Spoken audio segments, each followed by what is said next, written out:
आज fathers day भएको हुनाले यहाँहरू सबैजनालाई यो फादर्स डेको उपलक्ष्यमा ह्याप्पी फादर्स डे भनेर यहाँहरूलाई म भन्न चाहन्छु। र आजको दिनमा यहाँहरू प्रत्येकलाई परमेश्वरले आफ्नो खुसी र आनन्दमा राखेका हुन्, आफ्नो अनुग्रहले यहाँहरू प्रत्येक बाबुहरूलाई भरेको हुन् भनेर म प्रभुसँग प्रार्थना पनि गर्दछु।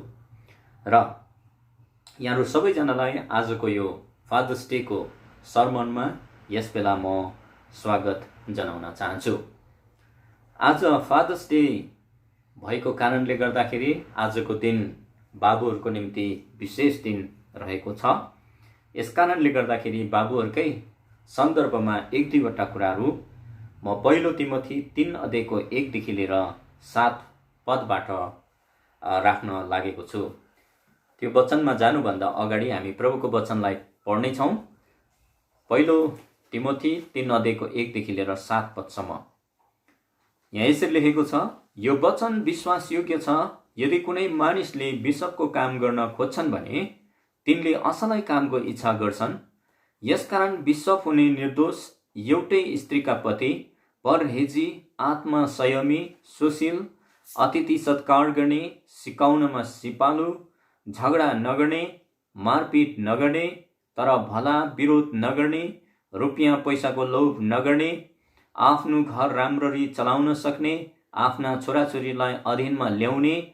यदि कुनै पुरुषले आफ्ना घरकाहरूलाई तहमा ल्याउन जान्दैनन् भने तिनले परमेश्वरको मण्डलीको कसरी देखरेख गर्न सक्छन् र? सिकारु होइनन्, नत्र त घमण्डले फुलेर शैतानको इन्साफमा पड्लान्। त्यसमा पनि अझै तिनले मण्डली बाहिरकाहरूबाट असल नपाएका हुनपर्छ, नत्र त तिनी निन्दा र शैतानको पासोमा पर्नेछन्। आमेन। परमेश्वरको वचन पढाइ अनि सुनवाईमा उहाँले हामी प्रत्येकलाई धेरै आशीर्वाद गरून्। र यो खण्डमा एउटा इसाई अगुवामा के गुणहरू हुनुपर्छ त्यसको वर्णन यहाँनिर गरेको हामी यहाँनिर पाउँछौँ। अर्थात् एउटा अगुवामा हुनुपर्ने गुणहरू यो खण्डमा लिस्ट गरिएको छ, बताइएको हामी यहाँनिर पाउन सक्छौँ।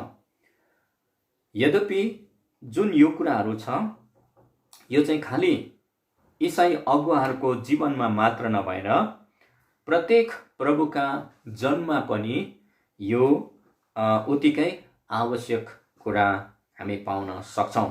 अर्को शब्दमा भन्ने हो भनेदेखिलाई यो खण्डले भन्न चाहेको कुरो यो होइन कि यी जति पनि गुणहरू यहाँनिर दिएको छ, बताइएको छ, त्यो चाहिँ खालि चर्चको अगुवाहरूको जीवनमा मात्र हुनुपर्छ भन्ने कुरा यहाँनिर बताउन चाहेको होइन। किनभनेदेखिलाई यी गुणहरू चाहिँ चर्चको अगुवाहरूमा मात्र नभएर प्रत्येक विश्वासीको जीवनमा हुनुपर्ने कुरा हामी यहाँनिर बुझ्न सक्छौँ। त एउटा प्रभुको मानिसको जीवनमा अर्थात् एउटा बाबुको जीवनमा हुनुपर्ने गुणहरू चाहिँ के यहाँनिर बताइएको छ त्यो अब हामी क्रमैले हेर्दै जानेछौँ।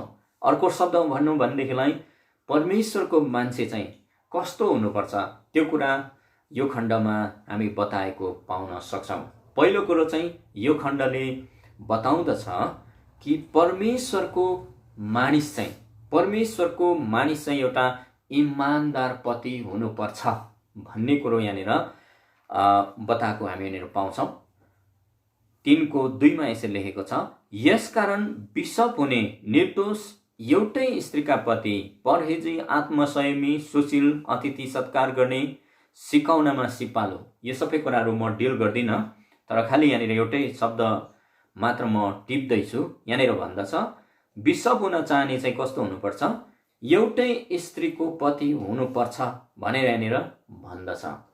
अनि हामीलाई थाहा छ यो तिमोथीको पत्र चाहिँ पौलले तिमोथीलाई लेखेको थियो। अनि तिमोथी चाहिँ एफिसस भन्ने ठाउँको चर्चको एकजना अगुवाका रूपमा पौलले त्यहाँ तिनलाई स्थापित गरेका थिए।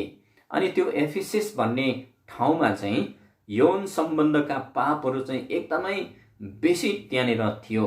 अनि यस कारणले गर्दाखेरि पावलले तिमोथीलाई भन्दछ, जब पनि तिमीले चर्चको अगुवालाई छान्छौ त्यस बेला तिमीले चाहिँ यस्तो व्यक्तिलाई चर्चको अगुवाको रूपमा छान्नु जो चाहिँ एउटै स्त्रीको व्यक्ति भएको हुनुपर्छ, अर्थात् एउटै मात्र स्वास्नी भएको श्रीमान हुनुपर्छ। अर्को शब्दमा भनौँ भनेदेखिलाई त्यो चर्चको अगुवा चाहिँ मोरली नैतिक रूपमा चाहिँ सही हुनुपर्छ, नैतिक रूपमा चाहिँ असल हुनुपर्छ, राम्रो हुनुपर्छ, अथवा ऊ चाहिँ आफ्नो विवाहित सम्बन्धमा चाहिँ इमान्दार हुनुपर्छ भनेर पावलले यहाँ तिमोथीलाई सल्लाह दिएको कुरो हामी यहाँनिर पाउन सक्छौँ। अर्थात् यस्तो पुरुषलाई तिमीले चर्चको अगुवाको रूपमा छान्नु जो चाहिँ एउटै स्त्रीको के होस्, पति होस्। अर्को शब्दमा भन्ने हो भनेदेखिलाई यहाँ चाहिँ के बताइरहेको हामी पाउँछौँ भन्दाखेरि चाहिँ श्रीमानहरू, पतिहरू चाहिँ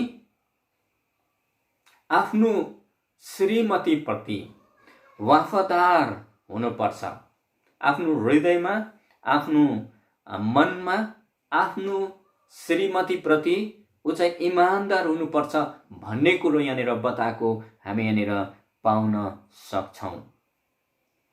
यहाँबाट हामी के बुझ्न पाउँछौँ? श्रीमानहरूलाई, पुरुषहरूलाई परमेश्वरले बताउनु चाहनु भएको कुरो भन्दाखेरि चाहिँ श्रीमानहरू, पतिहरू चाहिँ आफ्नो पत्नीप्रति इमान्दार हुनुपर्छ, आफ्नो विवाहित सम्बन्धमा इमान्दार हुनुपर्छ भन्ने कुरा यो खण्डले बताएको हामी बुझ्न पाउँछौँ। मैले एकचोटि एउटा केटोको विषयमा पढ्दै थिएँ। त्यो केटोको एउटा सुन्दर केटीसँग प्रेम थिएछ, तर कतिवटा कारणवश त्यो केटी, उसको जुन गर्लफ्रेन्ड थियो, ऊ चाहिँ आगोमा परेर ऊ चाहिँ एकदमै कुरूप हुन्छ, उसको अनुहार सबै बिग्रिन्छ, नाकहरू, अनुहारहरू सबै जिउ नै बिग्रिन्छ आगोले डढेको कारणले गर्दा। तर पनि त्यो केटोले त्यो आफ्नो गर्लफ्रेन्डलाई उत्तिकै माया गर्छ अनि अन्तमा गएर त्यो केटाले आफ्नो त्यो कुरूप भइसकेको गर्लफ्रेन्डलाई विवाह गर्छन् अनि उनीहरूबाट सुन्दर नानीहरू जन्म हुँदछ। एउटा ऊ चाहिँ आफ्नो प्रेमिकापट्टि, आफ्नो श्रीमतीप्रति इमान्दार रहेको कुरो हामी यहाँनिर पाउन सक्छौँ। र यहाँनिर पौलले तिमोथीलाई बताउँदै गरेको कुरो चाहिँ के छ भनेदेखिलाई, जस्तै परिस्थिति आए तापनि, जस्तै समस्याहरू आए तापनि, जस्तै समस्याहरू विवाहमा खडा भए तापनि श्रीमानहरू चाहिँ सदैव आफ्नो श्रीमतीप्रति इमान्दार हुनुपर्छ, आफ्नो श्रीमतीप्रति ऊ मायालु हुनुपर्छ, इमान्दार हुनुपर्छ भन्ने कुरो यहाँनिर बताएको हामी पाउन सक्छौँ। प्रिय, प्रत्येक श्रीमानहरूले यो कुरोलाई जाँच गर्नुपर्छ कि म चाहिँ कतिको आफ्नो म्यारिज रिलेसनसिपप्रति वफादार छु, इमान्दार छु भनेर। तपाईँलाई थाहा छ दाउदको विषयमा, एकदमै ईश्वर भक्त मानिस, एकदमै वीर मानिस, एकदमै परमेश्वरको डर राख्ने मानिस। तपाईँलाई थाहा छ उनले गोलियत जस्तो आफू भन्दाखेरि धेरै गुना भयङ्कर ठुलो व्यक्तिलाई पनि पराजय गरेका थिए। तर हामी के देख्छौँ भने दोस्रो सामुएल 11 अध्यायलाई हेर्दाखेरि त्यो वीर मानिस पनि एउटा सानो कुरामा तिनी गिरेका छन्। अर्को शब्दमा भन्ने भने त्यो मानिस जसले ठुला भन्दा ठुला शत्रुलाई वध गर्न सक्षम बनेका थिए, तर एउटा सानो पापलाई तिनले जित्न सकेन। तिनी व्यभिचारमा गिरे अनि तिनले आफ्नो पापलाई लुकाउनु खोज्दाखेरि अझै धेरै पाप उसले गरी पठाए। तपाईँलाई थाहा छ मैले बेत्सेबा र दाउदको विषयमा कुरा गरिरहेको छु। अनि त्यो पाप लुकाउनका लागि दाउदले बेत्सेबाको आफ्नो श्रीमानको हत्या गर्दछ। तपाईँलाई यो कुरो थाहा छ। यसकारणले गर्दाखेरि प्रत्येक पुरुषहरूले, प्रत्येक बाबुहरूले, प्रत्येक श्रीमानहरूले आफूलाई सदैव जाँच गर्नुपर्छ। हरेक प्रकारको परीक्षाहरूमा आफूलाई स्थिर राख्नुपर्छ। किनकि 1 कोरिन्थी 10:12 भन्छ, यसकारण म खडा छु भन्ने जसले विचार गर्दछ त्यो होशियार रहोस्, नत्रता त्यो लड्दछ। जसले पनि म बलियो छु, म त गिर्दिनँ भनेर सोच्छ, विचार गर्छ, ऊ चाहिँ होशियार रहोस् भनेर यहाँनिर बताएको छ, नत्र भने ऊ चाहिँ लड्न सक्छ भनेर प्रभुको वचन बाइबलले बताएको छ। दोस्रो कुरो चाहिँ परमेश्वरको मानिस चाहिँ कस्तो हुनुपर्छ, परमेश्वरको मान्छे चाहिँ कस्तो हुनुपर्छ भन्दाखेरि यो खण्डमा बताएको छ, ऊ चाहिँ एउटा बुद्धिमान पिता हुनुपर्छ। यो कुरो 1 तिमोथी 3:4 र 5 यसरी लेखेका हामी पाउँछौँ। आफ्नो घर राम्ररी चलाउन सक्ने, आफ्ना छोराछोरीलाई अधीनमा ल्याउने। यदि कुनै पुरुषले आफ्ना घरकाहरूलाई तहमा ल्याउन जान्दैनन् भने तिनले परमेश्वरको मण्डलीको कसरी देखरेख गर्न सक्छन् र।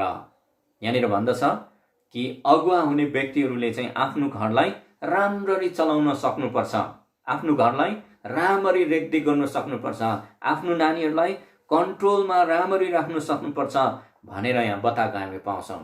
अनि यो चाहिँ अगुवाहरूको लागि मात्रै सीमित नभएर हामी प्रत्येक बाबुहरूलाई पनि यो कुरा लागू हुन्छ।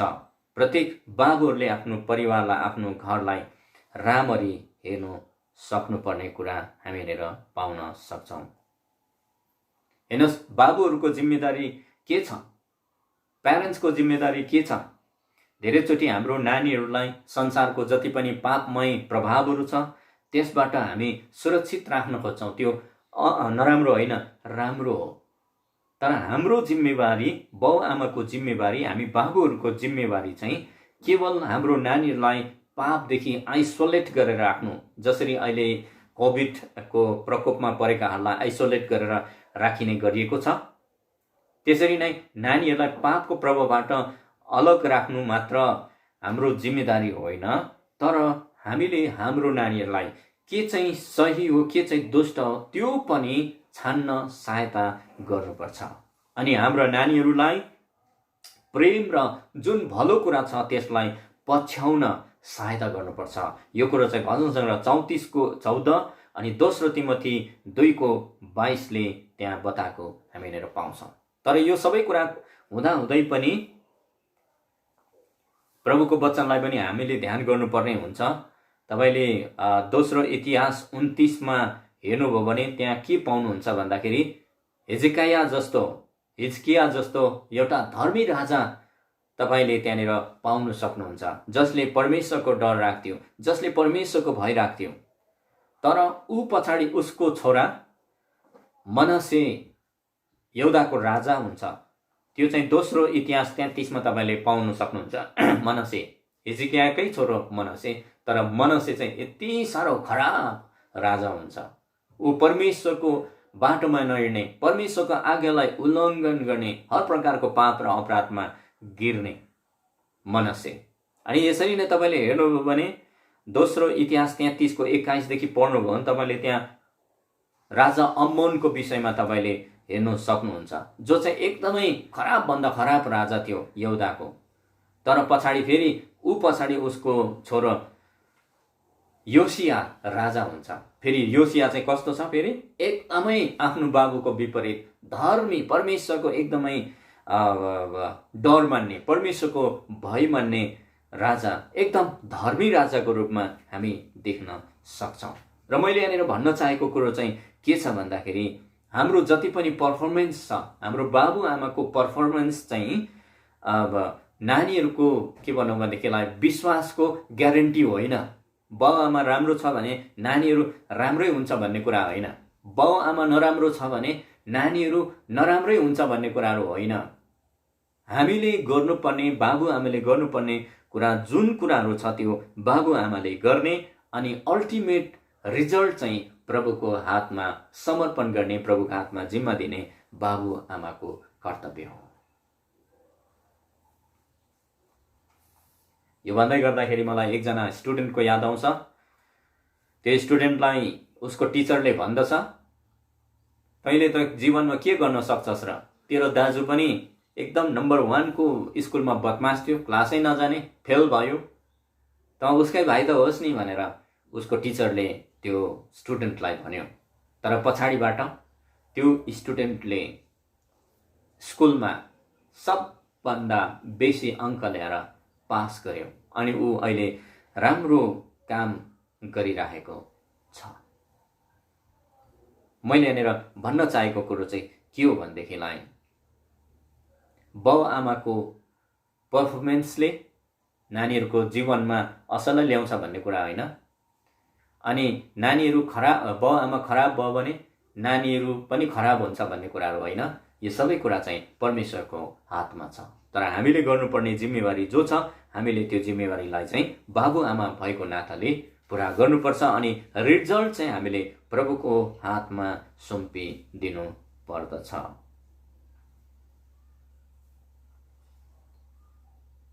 त्यति मात्र नभएर हामी बाबुहरूले विशेष आफ्नो जीवनलाई जाँच गर्नुपर्छ।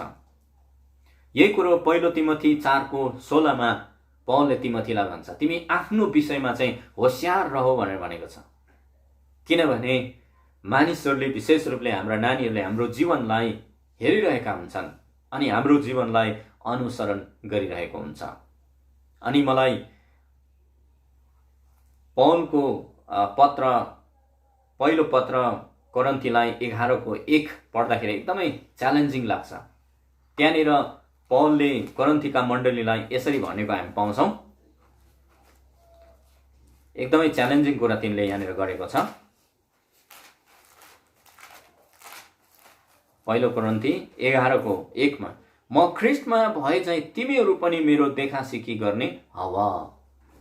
पौलले कोरिन्थीका मण्डलीलाई च्यालेन्ज दिन्छ, तिमीहरूले चाहिँ मेरो जीवनलाई सिक, तिमीले मेरो जीवनलाई हेरेर देखासिखी गर भनेर कोरिन्थीका मण्डलीलाई यहाँ बताएको हामीले पाउँछौँ। धेरैचोटि यो भन्न हामी सकिरहेका हुँदैनौँ बाउ आमा भएको कारणले गर्दा।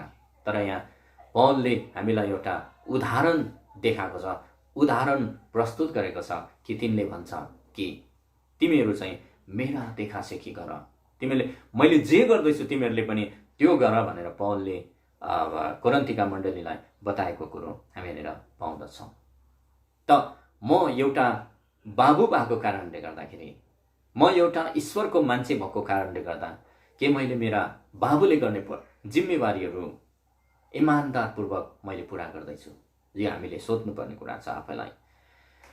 अर्को चाहिँ ईश्वरको मान्छे कस्तो हुनु पर्यो भन्दाखेरि एउटा परिपक्व मान्छे हुनु पर्यो। ईश्वरको मान्छे चाहिँ परिपक्व मान्छे हुनु पर्यो। पहिलो तिमोथी 3:6 पौलले भन्छ, सिकारु होइनन् नत्र त घमण्डले फुलेर शैतानको इन्साफमा पर्लान्। पौलले तिमोथीलाई भन्छ तिमीले चर्चको अगुवालाई छान्दाखेरि चाहिँ नयाँ मान्छे सिकारु मान्छेलाई छान्ने होइन, किनभने उनीहरू चाहिँ के हुन सक्छ, घमण्डले फुलेर शैतानको इन्साफमा पर्न सक्लान्। अर्को शब्दमा भन्यो भने पौलले तिमोथीलाई भन्छ जब पनि तिमीले चर्चको लिडरलाई छान्छौ, स्पिरिचुअली जो मेच्योर छ त्यसलाई तिमीहरूले छान्नु। एउटा मेच्योर मान्छेलाई, एउटा परिपक्व मान्छेलाई तिमीले त्यो लिडरसिपको रोलमा तिमीले छान्नु भनेर पौलले त्यहाँ तिमोथीलाई बताएको कुरो हामीले पाउन सक्छौँ। र यसले खालि मैले अघि बताए चाहिँ अगुवाहरूको विषयमा मात्र नभनेर यो चाहिँ हामी प्रत्येक विश्वासीको जीवनमा ईश्वरको मानिसहरूको विषयमा पनि यसले सन्देश दिएको, यसले बताउन खोजेको कुरा हामी बुझ्न सक्छौँ कि हामी हरेक प्रभुका मानिस नै, ईश्वरको मानिस नै मेच्योरिटीमा, परिपक्वमा बढ्नुपर्छ भन्ने कुरा यसले हामीलाई सन्देश दिन खोजेको हामी बुझ्न सक्छौँ। तपाईँले हेर्नुभयो भने एफिसी 2:15 त्यही कुरो लेखेका हामी पाउँछौँ। एफिसी 2:15 4:15 यसरी लेखेको छ कि हामी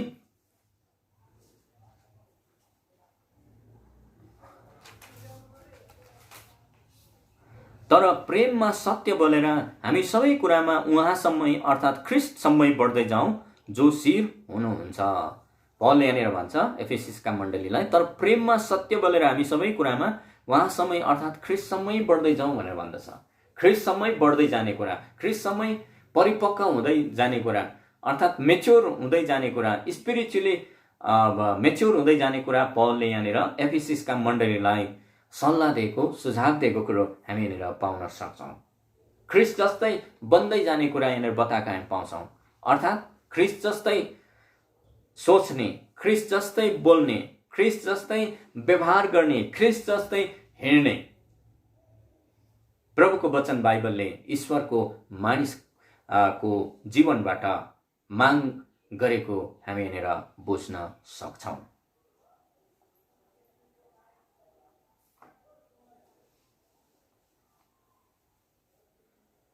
परिपक्वता, म्याच्युरिटीको विषयमा कसैले यसरी भनेको मैले पढ्दै थिएँ। परिपक्वताले चाहिँ ठुलो कुरा बोल्दैन अरे, तर परिपक्वताले चाहिँ साना साना कुरालाई बुझ्दछ अरे। त्यो चाहिँ परिपक्वता भनेर कसैले त्यहाँ बताएको मैले सुन्दै थिएँ। त अब यो परिपक्वता अर्थात् यो म्याच्योरिटी हाम्रो जीवनमा कसरी निर्माण हुन सक्छ भन्दाखेरि कसैले यसरी भनेको छ, spiritual maturity is not reached by the passing of years but by obedience to the will of God. आत्मिक परिपक्वता चाहिँ, म्याच्योरिटी चाहिँ समय बित्दै जाँदा, बुढो हुँदै जाँदा मेच्योर हुन्छ भन्ने कुरा होइन अरे। तर मेच्योरिटी चाहिँ, आत्मिक परिपक्वता चाहिँ कसरी आउँछ अरे भन्दाखेरि जसरी हामी परमेश्वरको इच्छालाई चाहिँ पालन गर्दै जान्छौँ, उहाँको इच्छालाई पालन गर्दै जान्छौँ, तब हाम्रो जीवनमा मेच्योरिटी आउन थाल्छ भनेर कसैले यहाँ बताएको हामीले पाउन सक्छौँ। त ईश्वरको मानिसको रूपमा म कतिको परिपक्वतातिर बढ्दैछु, हामीले आफूलाई सोध्नुपर्ने कुरा छ। तेस्रो अनि अन्तिम कुरो, ईश्वरको मान्छे चाहिँ एउटा आदर्श मान्छे बन्नु पर्यो। ईश्वरको मान्छे चाहिँ एउटा आदर्श मान्छे बन्नु पर्यो, अर्थात् नमुनाको मान्छे बन्नु पर्यो। यहाँनिर पौलले 7 पदमा यसरी भन्छ, त्यसमा पनि अझै तिनले मण्डली बाहिरकाहरूबाट असल नपाएका हुनुपर्छ, नत्रता तिनी निन्दा र शैतानको पासोमा पर्नेछन्। जो अगुवाको लागि छानिन्छन्, मण्डलीको अगुवाको निम्ति, उनीहरू चाहिँ मण्डलीभित्र मात्र होइन, मण्डली बाहिर पनि उसको चाहिँ असल नाउँ हुनुपर्छ। उसको रेपुटेसन चाहिँ चर्चभित्र अनि चर्च बाहिर राम्रो हुनुपर्छ भनेर यहाँनिर पौलले तिमोथीलाई यहाँ बताएको हामी पाउँछौँ। अर्को शब्दमा भनौँ भनेदेखिलाई ईश्वरको मान्छेले चाहिँ चर्चभित्र मात्र होइन, चर्च बाहिर पनि एउटा असल नाउँ पाएको हुनुपर्छ, उसको रेपुटेसन राम्रो हुनुपर्छ भनेर यहाँ पौलले यहाँ बताएको हामी पाउन सक्छौँ। फिलिप्पीको किताब 2:15ले भन्छ कि तिमीहरू चाहिँ निष्कोट र सुधा भएर टेढा र बरालिएको पुस्ताका बीचमा परमेश्वरको निर्दोषी सन्तान हव। टेढा र बरालिएको पुस्तामा चाहिँ तिमीहरू परमेश्वरको सन्तान चाहिँ तिमीहरू निर्दोषी हव। यही कुरो कलोसी 4:5मा पनि हामी पाउँछौँ। समयको अवसर विचार गरेर बाहिर रहेकाहरूतर्फ पनि बुद्धिमानी साथ चल। बाहिर रहेकाहरूसँग बुद्धिमानी साथ चल। रेपुटेसन राम्रो बनाउने कुराहरू यहाँ बताएको पाउँछौँ। त्यसैले पहिलो पत्रुस 2:12मा पनि यसरी भन्छ, अन्य जातिहरूका बीचमा तिमीहरूको चालचलन असल गराऊ। अन्य जातिहरूको अगाडि तिमीहरूको चालचलन असल गराऊ र जसले तिमीहरूका विरुद्धमा तिमीहरूलाई कुकर्मी भन्छन्, तिनीहरूले देखेको तिमीहरूका असल कामबाट कृपा दृष्टिको दिनमा तिनीहरूले परमेश्वरको महिमा गरून्। त हामीले आफूलाई सोध्नुपर्ने कुरा चाहिँ के छ भने, चर्चदेखि बाहिर मानिसले मलाई कस्तो प्रकारले चिन्दछ, चर्चदेखि बाहिरको संसारले मलाई कुन प्रकारले हेर्दछ, यो कुरो तपाईँ र मैले आफूलाई विचार गर्नु पर्यो, जाँच गर्नु पर्यो। अन्तमा